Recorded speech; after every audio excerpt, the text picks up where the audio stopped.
The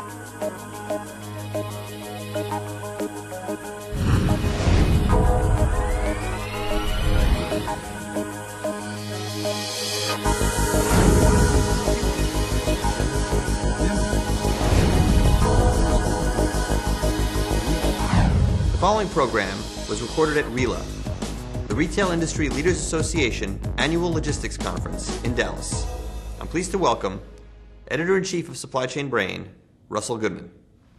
Working with Tier 2 3PLs. We're here to speak about that. With us today is Dino Moeller, Executive Vice President at LeSaint Logistics. Dino, welcome. Thank you, Russell. Appreciate it. Dino, I think there's a great deal of interest these days in something called nearshoring. I'd be interested in your views on that phenomenon. Where's that going? What's happening there? Well, we're seeing a lot of our clients communicating to us about shifting from the idea of offshore. And it isn't just China, and that's usually a discussion that happens a lot. It's shifting to Vietnam, shifting to Thailand, things of that sort. And the reason for the shift is first that regional shift. It's also a shift to nearshore, which would be considered Mexico, Honduras, and even in country, in the U.S. And what's happening, if you look at 10 years ago plus, when the shift first started to go to China, it was because of 25 to 40% bottom line impact. So it was an economic impact decision. What's happening today is it's not being recognized. China's labor has gone up by 44% in the last 4 or 5 years. Their currency is improved by 18% compared to the dollar. The ability it's lengthening the supply chain. So it's no longer speed. And in the market today, especially in the retail market, you can't sell if it's not on the shelf, and you can't wait forever for it to get there. So we're seeing that shift happening. And it's happening to come back to the U.S. to give the ability to be more agile, given the ability to compress the supply chain. And with the world today, as far as clients, customers needing to put product on the shelf, they need to speed that up completely. And they're coming to us as a Tier 2 third party to start addressing those concerns. And the addressing the concern is to look for the right innovation, not just move it faster, which is still yet a compelling reason, but to do other value add on this side of the water, if you will.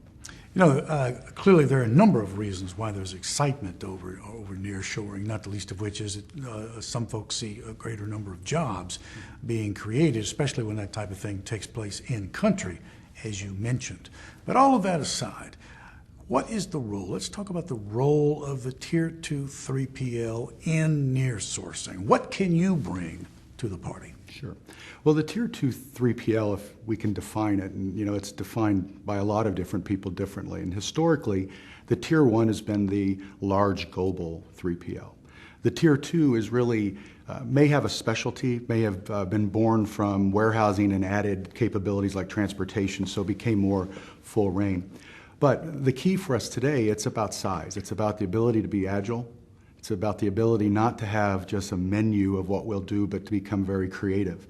And the role for us today that's being asked by a lot of clients is as they're rationalizing coming back inshoring or nearshoring, they're looking at ways to speed that up. And in some cases, we're doing a lot more value add. We're doing a lot more postponement manufacturing. They're doing a lot more kitting. And in one of our clients today, it's an electronic product that they manufacture it, but once it gets here, we actually put the system, the technology, so we flash it. Things of trying to get it closer to the consumer, so adding value closer. And in our role, we are able to move that quickly for them. We're also able to re-engineer it within days, so it's not this big, moving of a decision. We make a decision. We're flat. Most Tier 2s are flat. The folks that you're dealing with make the decisions, and we make them very rapidly. That doesn't say, though, that the decisions aren't, researched, and it's not knee-jerk rationalization. It's truly looking at what is the impact. Because the key today is you have to continue to change. The best practice concept is great, but we're looking constantly for next practices. What can we do to make this better and quicker? Well, one of the things I'm hearing here is agility and nimbleness, and this is perhaps something that sets a Tier 2 3PL apart from some of the larger companies. I'd like to have your view on that, but I would also like to know just what specifically are the services that you're going to be providing. Somebody says, look, I think I'm interested in working with one of the smaller players, but what can they do? Give us a laundry list. Well, there's always the Me Too concept. We don't compete just to compete. We compete because we're creating solutions. So we do have a state-of-the-art WMS. We have a TMS. We have facilities. We have SOP processes. We have investment in quality systems. So those are things that we do provide. But what changes it, it's really about the culture of the company. It's that ability to be reached. We do business with clients that are in the Fortune 50. Very large companies. Just because we're smaller in this sense, it doesn't mean that we're not still challenged with the larger opportunities or challenges or solution creation. But at the end of the day, if you ask our clients, what they're getting is they're getting our integrity and they're getting our word. And we run about a 90% retention rate. We're 28 years old. We have clients that have been with us for 25 of those years. We do what we say we're going to do. We are constantly looking at how do we re-engineer the solution. And that re-engineered solution may be lower revenue for us. But at the end of the day, it creates sustainability. It's scalable for us. And I think, just profiling a service, we provide those services. But what we do is we're not afraid to make it a small solution or a large solution. It's not just revenue direction. It's also how do we help them, at the end of the day, sell more products, maybe elevate their product from a bottom to the shelf to an eye, whatever it takes from their scorecard with their customer to do. Let me ask, though, is my supposition correct that when I talk about agility and nimbleness, is that something that you feel does set a Tier 2 3PL apart from the larger players? I completely do. And, it's our clients will tell you that they can reach any of us. I'm one of the officers, one of the executives. There isn't a customer I don't know personally. There isn't a customer that can't reach out to me. And that in itself creates the ability to be flexible and move. And not that we don't have great frontline people, we do. But it's the idea that if there's a decision needs to be made, it'll be made. And that really is the nimbleness and the flexibility. We do different type of costing models, cost plus, price plus. It isn't the menu that says you have to do one of these. It's really about how do you run your business? What's the culture of your business? And how can we fit into it? Both being structure-wise, contractual-wise. We use our system, their system, our contract, their contract. And not that it's just, whatever is up, whatever we could do to do it. It's just what's the right thing for your business model. We're speaking at the Retail Industry Leaders Association. I'd like to hear your views on the logistics challenges that the retail industry is facing today. Our clients are primarily retail suppliers. So they're putting the product on the shelf. And it's really about speed and quality. Due to the fact that there's more SKUs in the market, there's private labels in the market, it's really about us managing the compliance, making sure what we're picking, what we're fulfilling is correct, it's in the right it's in the fill rate properly, it's labeled so it can be inbound by the retailer on the other side with speed, because it's all cost, it's landed cost throughout the supply chain. So I think a lot of our clients are running into making sure that they, especially the smaller ones, understand what compliance means, understand how they can grow with the retailer, because at the end of the day, their scorecard will help them expand their revenue, put more products on the shelf, and so forth. And I think also the B2B versus B2C is expanding rapidly. So the channels are not simple anymore.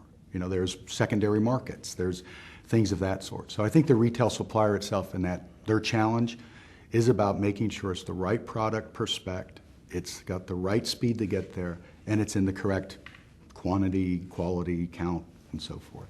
We've established then the challenges, the logistics challenges that folks in the retail space are having to deal with today. So final question. What is the role then of the Tier 2 3PL in meeting those specific challenges that you just defined for that particular type of customer? Russell, I think it starts before meeting, is first understanding and discovering what they are.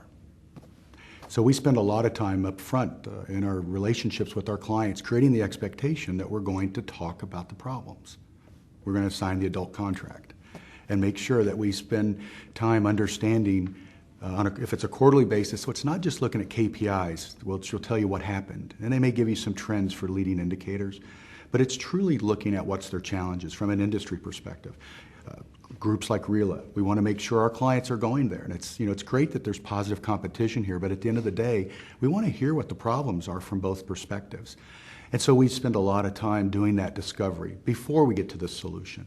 We're also then utilizing our engineering team to make sure that we create the what-if scenarios. Not everyone's adopted.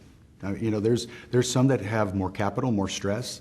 It may be against some of the culture of the organization. So we want to make sure that we're offering them to at least look at it and doing the right type of financial analysis to say, could this happen? What happens? What's the impact? Is it short-term, long-term? What does it do to the culture? What does it do to your scorecard with your client? So, we bringing those to, first we create them, we execute them, we monitor them, and then we reevaluate them. Well, it's great news. Positive contributions of some of the smaller players. Dino, thank you so much for meeting with us today. Thank you, Russell. I appreciate it. That's Dino Moeller, LeSaint Logistics, and speaking with us today about working with Tier 2 3PLs. Thank you for watching.